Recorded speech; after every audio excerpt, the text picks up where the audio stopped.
తెలుగు రాష్ట్రాల్లో అతిపెద్ద lift manufacturer lifts ట్రై.com dealership కూడా ఇవ్వబడును. నమస్కారం ప్రియ చౌదరి గారు. నమస్తే.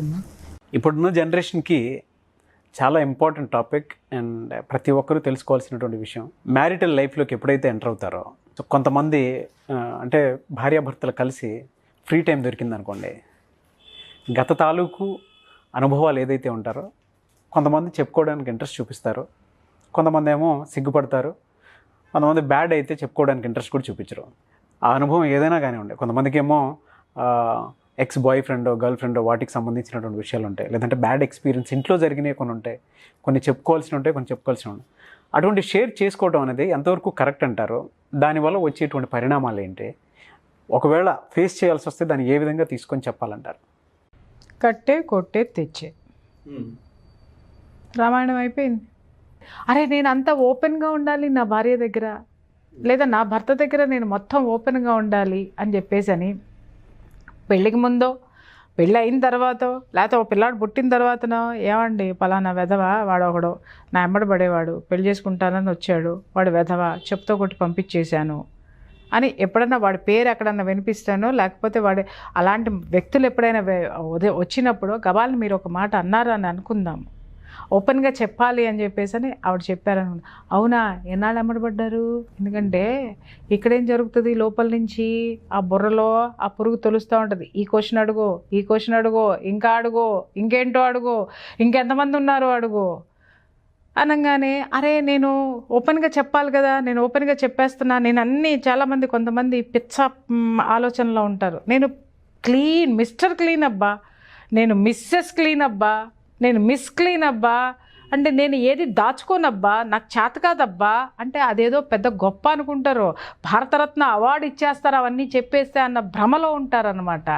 కానీ అవి భవిష్యత్తులో ఎంత చేటు చేస్తాయి అంటే పార్ట్నర్ తోటి ఇద్దరి మధ్య ఎలాంటి పొరపచ్చాలు లేనంత వరకు కూడా ఇచ్చి పుచ్చుకోవటం అనేది చాలా బాగానే ఉంటుంది. నాగరాజు గారు, వీళ్ళ దురదృష్టం కొద్దీ ఎక్కడన్నా ఒక చిన్న మిస్అండర్స్టాండ్ స్టార్ట్ అయిందంటే భార్యాభర్తల్లో చూడండి, చిన్న విషయం దగ్గర మొదలై చిలికి చిలికి గాలివాన అంటాం మనం, అది ఎక్కడికో వెళ్తుంది. ఆ ఎక్కడికో వెళ్ళినటువంటి గాలివాన ఇక్కడ మొదలయ్యేది ఎందుకో, పిల్లోడు డైపర్ తీయలేదు, నీట్నెస్ తెలియదు అని మొదలుపెట్టినటువంటిది చివరికి డైవర్స్ వరకు వెళ్తుంది. ఆ డైవర్స్ ఈ డైపర్కి డైవర్స్కి మధ్యలో ఏముంటాయి చెప్పండి? ఏముంటాయంటే మీరు మిర్చి బజ్జీల గురించి చెప్పారు కదా ఐశ్వర్యరాయ్, మీ ఐశ్వర్యరాయ్ ఉంటుంది దాంట్లో. ఈ పిల్ల చెప్పింది పలానా వాడిని చెప్పుతో కొట్టాను అనేటటువంటి వాడు ఉంటాడు. లేదు అని అంటే ఏమండి బజార్లో వస్తూ ఉంటే ఆ వెతవ ఎవడంటే బైక్తో అక్కడ దాకా వచ్చాడండి, దరిద్రుడు చండాలుడు అనగానే వాడు ఉంటాడు దీంట్లో. ఎప్పుడైనా ఒక అమ్మాయి నీకు మెసేజ్ పెట్టింది, ఏమే ఇదిగో చూడవే ఏంటో నేను పెళ్ళయిందన్నా కూడా నాకు పిల్లోడు ఉన్నాడన్నా కూడా ఏంటో స్మార్ట్ సార్ అని పెట్టారు చూడు అని మీరు కాలు రగరేసుకుంటూ చూపించినాయని నేను చూసా. ఆడాళ్ళు ఆయనకి మెసేజ్లు పెట్టడం నేను చూసా అని చెప్పేసి అని వెళ్తూ ఉంటుంది. ఈ మధ్యలో మీరు ప్రేమగా ఉన్నప్పుడో అండర్స్టాండింగ్లో ఉన్నప్పుడో లేకపోతే ఎప్పుడున్నప్పుడో చెప్పుకున్నటువంటి ఈ విషయాలన్నీ కూడా ఎవరిని వాళ్ళు గొప్పగా ప్రూవ్ చేసుకోవడానికి, ఎదుటివాడిని ఎదవ కింద చూపించడానికి ఇవన్నీ కూడా ప్లస్లు అవుతాయి. ఇవన్నీ ప్లస్లు అవుతాయి, ఇవన్నీ బయటకు వస్తాయి. ఇవన్నీ ఎలా తయారవుతాయి అని అంటే ఒక దండగా, చెప్పుల దండ కింద తయారవుతుంది. మీరు మార్చుకునేది ఏంటి? పూలదండలు. బట్ చివరికి పేర్చిందేంటి? చెప్పుల దండ. ఎక్కడొచ్చింది సార్ ఇది? ఏం అవసరం ఉంది సార్? మీ జీవితంలో జరిగిన చెత్తా చెదారము లేదు, మీ జీవితంలో జరిగిన అద్భుతమైన అనుభవాలు మీలో పెట్టుకోండి. ఎవరికి కావాలి అది? పెళ్ళానికి చెప్పేసి పెళ్ళాని దగ్గర రొమాంటిక్గా ఉండాలనో, లేకపోతే పెళ్ళాం ఎక్కడన్నా ఏదన్నా బాగాలేదు అని అంటే పెళ్ళాన్ని పించి చేయడానికో లేకపోతే వేధించడానికో నువ్వు చెప్పావు. అలాగే భర్త దగ్గరకు వచ్చేసరికి నా వెంట అంతమంది పడ్డారు తెలుసా, నేనంటే ఎంతమంది అన్నారు తెలుసానో, లేకపోతే నీ జీవితంలో పొరపాటునో లేకపోతే గ్రహపాటునో జరిగినటువంటి ఏ సంఘటనలైనా సరే నువ్వు షేర్ చేసుకోకూడనివి ఏదైనా ఉన్నాయి అని అంటే, నేను మిస్టర్ క్లీన్గా ఉండాలని చెప్పేసి నీ భర్తకి తీసుకెళ్ళి నువ్వు చెప్పుకున్నావు అని అంటే వాడు రేపోతున్న దాన్ని అడ్వాంటేజ్ తీసుకుంటాడు. మరి ఏవి షేర్ చేయాలి, ఏవి షేర్ చేయకూడదని? కట్టే కొట్టే తెచ్చే అబ్బా, ఇంకంతే. అంతే. ఏంటి కట్టే? రాముడు వరద కట్టాడబ్బా, రావణాసురుడు కొట్టాడు, చేతం తెచ్చేసుకున్నాడు. రాముడు వరద ఎట్ట కట్టాడు నాకు తెలీదు, మా అమ్మమ్మ చెప్పింది చెప్పా. ఎట్ట యుద్ధం చేశాడు నాకు తెలియదు, రావణాసుని కొట్టాడనే తెలుసు నాకు, అదే చదువుకున్నాను నేను పుస్తకంలో, చెప్పాల్సి వస్తే అంతే. సీతను తెచ్చుకున్న తర్వాత ఏం చేశాడు నాకేం తెలుసు అయ్యా నాయన, నాకు అంత టైం ఎక్కడుంది. చర్చించుకోవాల్సిన ఏంటి మీ భవిష్యత్తు, మాట్లాడుకోవాల్సిన ఏంటి మీ గతంలో, మీ ఇద్దరి జీవితంలో. పెళ్ళైన కొత్తల్లో అలా బాగుంది కదా, అప్పుడు నువ్వు మంచి చీర కట్టుకున్నావు కదా, లేకపోతే పలానా డ్రెస్ వేసుకొని నాకు కనిపించావు కదా, ఇవి షేర్ చేసుకొని చావండి. ఇవి ప్లస్సులు అవుతాయి తప్ప నీ దిక్కుమాలిన గతం గురించి నువ్వు, ఆవిడ దిక్కుమాలిన గతం గురించి ఆవిడ, లేకపోతే ఇంకా మీ ఇద్దరి మధ్య ఏదో జరిగిందని మీ ఫ్రెండ్సు, ఇవన్నీ జారైటాలు ఎంక్వైరీలు చేసుకుంటాలు దేనికి వస్తాయి సార్? చివరికి డైపర్ నుంచి డైవర్స్ దాకా పోతాయి. నష్టపోయేది ఎవరు? 2 జీవితాలు. ఇంకా చివరికి ఇక్కడ లాభపడింది ఎవరు? డైవర్స్ ఇప్పించడానికి ప్రయత్నించినటువంటి లాయర్లు. 2 కుటుంబాలు నష్టపోయినాయి కదా, 2 వ్యక్తులు నష్టపోయారు కదా. దీనివల్ల ఏంటి? కొంతమంది ఇప్పుడు మీరు ఒక క్వశ్చన్ అడగచ్చు, ఏమని అనంటే, అదేంటి మేడం జీవితాల్లో ఏదన్నా చెప్పి దాచిపెట్టేసేసి మాకు చెప్పకుండా మమ్మల్ని మోసం చేసి చేశారని, అలాంటివి ఏమన్నా మీరు సార్? ఒక్కటి, నిజంగానే మీ జీవితంలో అది జరిగిందని అనుకుందాం సార్, లేదా నా జీవితంలో జరిగిందని అనుకుందాం సార్. ఒక్కసారి కూర్చుని ఎనాలిసిస్ చేసుకోండి. జరిగినటువంటి సంఘటన అంత భరించరానిదా? జరిగినటువంటి సంఘటన మీ భవిష్యత్తుకి భరించలేనటువంటిదా? మీ బిడ్డలకి ఏమన్నా అది అడ్డుగోడా? దానివల్ల మీ ఇప్పుడున్న మీ సంసార జీవితం ఏదన్నా గాడి తప్పుతుందా? ఆలోచించండి. అసలు వీటికి ఏం సమాధానం లేదండి, సంబంధం లేదండి, అది జరిగిపోయింది. దాంట్లో మావిడ ప్రమేయం ఉన్నా రియలైజ్ అయింది, లేదు బయటపడింది, లేదు వదిలించుకుంది, లేదు నన్ను కావాలనుకుంది. స్వీకరించండి. మీరేం పెద్ద పత్తిత్తులేం కాదు కదా.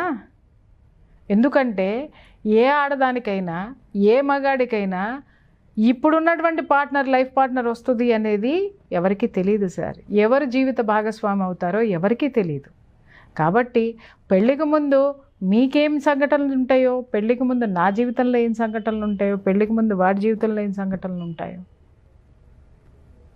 ఉంటాయి. ప్రతి ఒక్కళ్ళకి ఒక జీవితం అనేది ఉంటుంది.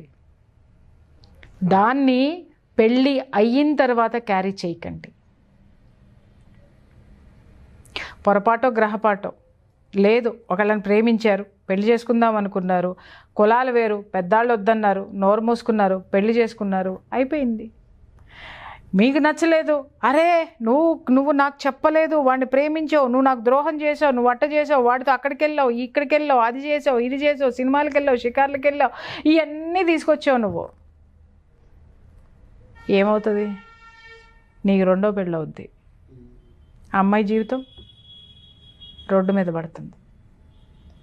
నీ దిక్కుమాలిన జీవితానికి ఒక ఆడదాన్ని రోడ్డు మీద పడేయాల్సిన అవసరం ఉందా? నువ్వేమన్నా పోటుగడివా? ఒక ఆడపిల్ల జీవితంలో ఒక నష్టం జరిగింది, ఇట్స్ ఓకే, నేను ఇంకా బాగా చూసుకుంటాను అనేటటువంటి ఉన్నతమైనటువంటి మనసు నీలో లేదా? ఉండదా? ఉంటుంది. లేదు. నీ జీవితంలో ఏదన్నా జరిగింది, ఈవిడ పని కట్టేసుకుని పొయ్యి రోడ్డు మీదకి వెళ్ళి రంకెలేసి, లేదా పుట్టింటికి వెళ్ళి రంకెలేసి, లేదా నీ ఇంటికి వెళ్ళి రంకెలేసి, ఏదో చేసేసి ఎక్కడో జరిగిపోయిందనేసి జీవితాన్ని బీభత్సం చేసుకుని ఈ అమ్మ విడాకులు ఇచ్చి ఇంకో పెళ్లి చేసుకుంది. ఆడు నీకంటే అమ్మ మొగుడు వచ్చాడు. జీవితం దౌర్భాగ్యమేగా. ఏం సాధిస్తారు మీరు? ఉన్న జీవితాన్ని ఉన్నతంగా తీర్చిదిద్దుకోవడానికి ముందుకు ఎలా వెళ్ళాలా అని ఆలోచించాలే తప్ప వెనక ఏం జరిగిందని బొక్కలు ఎత్తుక్కోవడం మొదలు పెడితే ఎక్కడికి వెళ్తావో అక్కడికి వెళ్తావు. నీ లైఫ్లో ముందుకెళ్ళలేవు, నీకు మనశ్శాంతి అనేది ఉండదు. గతము నీకు సంబంధం లేనటువంటిది, ఏ విధంగానూ సంబంధం లేనటువంటిది. ఇంకొక విషయం చెప్తున్నాను, ఒకవేళ మీరు అనొచ్చు, అదేంటి మేడం మోసం చేసి చేసేసుకుంటే అంతరాత్మ అనేది ఒప్పుకోదు కదా, మేము చాలా ఇంత ప్యూర్గా ఉన్నాం కదా, మమ్మల్ని ఇలా మోసం చేయడం కదా, గుడ్డి ఏం ఉండదు మేడం. సార్ అమ్మ చాలా మంది ఆర్గ్యూ చేస్తారు సార్ అని అన్నప్పుడు, ఈమైనా అతనైనా పెళ్లికి ముందు ఒక డిటెక్టివ్ని పెట్టుకొని మొత్తం రంధ్రాన్వేషణ మొత్తం చేసేసి మిస్టర్ క్లీను మిస్ క్లీన్ అనుకున్నప్పుడు చేసు సావండి.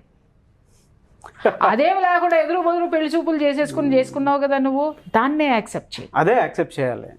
అదే యాక్సెప్ట్ చేయి. నువ్వు గతంలోకి వెళ్ళలా, ఆమె నీకు చెప్పలా.